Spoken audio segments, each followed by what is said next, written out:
Have to explain, because I didn't know this story at all. So, did you? No, and I'm from Yorkshire, so I was a bit mortified.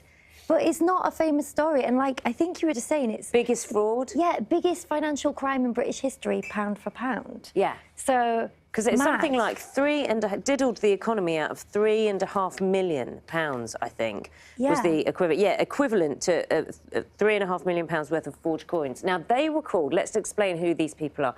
I kind of explained how the gang started, but they ended up being called clippers. Yeah. Why? Because this is the whole fraud, isn't it? Yeah, so they would clip the edge of coins, gold coins, and then melt the gold down to make new coins. So they weren't making fake money, it was actually solid gold. And yeah, literally starving, and they don't know what to do, they don't know how to feed themselves. And you even see in the first episode, there's sort of like an 18th century equivalent of a food bank. You know, people didn't know what to do, and this guy comes back into their lives. He's been away for 7 years. He's also my character's ex-boyfriend, so that's a whole separate thing. And they end up coming up with this plan. Now, considering you didn't know the story, which we don't have to dwell on, but you yourself said you were kind of a bit embarrassed about it, there's a lot of ad-libbing. This is kind of done in a very... You know, you have period dramas, and it's, what, 18th century? So you think period dramas, OK, I'll be given the script, I can get into character, someone can explain this to me, I'll read into the history of it. But this isn't what happened when you approached this. No, it's Shane Meadows does period drama, so it's so unusual, and I really loved that aspect of it, even though it's totally terrifying. Yeah, it's improvised, the dialogue is improvised, so... So what tips and hints were you given then? We did do a lot of historical work, and we learned all about the language they used, and we sort of did all the work and then threw it all out the window. Not all of it, but we were free to kind of speak how we wanted to speak. We weren't sort of thinking, oh God, would they have said that then? So that was really useful, and I think it makes the story kind of spring out a bit more. So in practice, how does it work as you're filming this? So you're told that what the scene is, basically, and then they go and... Yeah, there's sometimes 5 cameras, so they can capture everything. So you don't have to go again and go in different directions. You don't really know what's going to happen.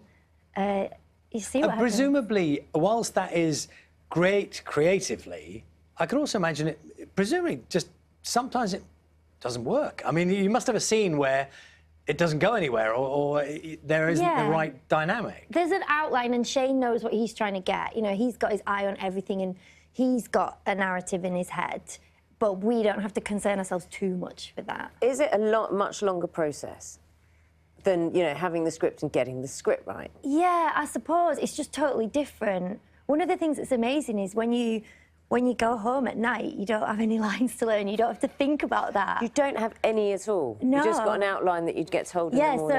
Yeah, so and it's really instinctive, and I love working like that because you don't know what's going to happen. People love detail in period dramas. Now, I was looking...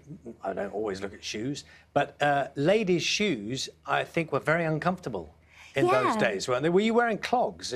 Actually, the women and the men had the same shoes, and we're wearing clogs. Yeah, it's essentially just a bit of wood with some string into it. So were they very uncomfortable? Yeah, they're more slippy than anything. I took a tumble. They're very easy to go over on, but you get used to it. Well, presumably people would have fallen over a lot. Yeah, I that would have been. That would have felt kind of natural. Yeah. Now, a lot of people will know your face from Downton, of course. Have you been in places, I don't know how much you travel, where people have unexpectedly gone, I know you from... Yeah, that is a bit weird. It's always... Because we do a lot of press in different parts of the world with Downton.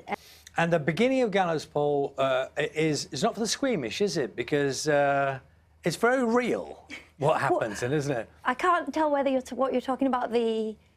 Well, it's very real, isn't it? Yeah. There's injuries and there's that's all a bit sorts. gruesome, isn't it? Yeah, it's very real. I guess it's unlike any period drama you'd have ever seen before. So you might switch it on expecting one thing and you're not necessarily going to get it. But the feedback's been really amazing, and I think it's different. Did you get to keep the clogs? No. Did you I'm ask? all right for the clogs. Did you ask? No, I'm fine. It's been lovely talking to you, Sophie. Thank you so much. Thank you very much. Sophie McShera there. The Gallows poll is on BBC Two on Wednesday at 9 p.m. You can catch up on previous episodes, of course, on the BBC iPlayer.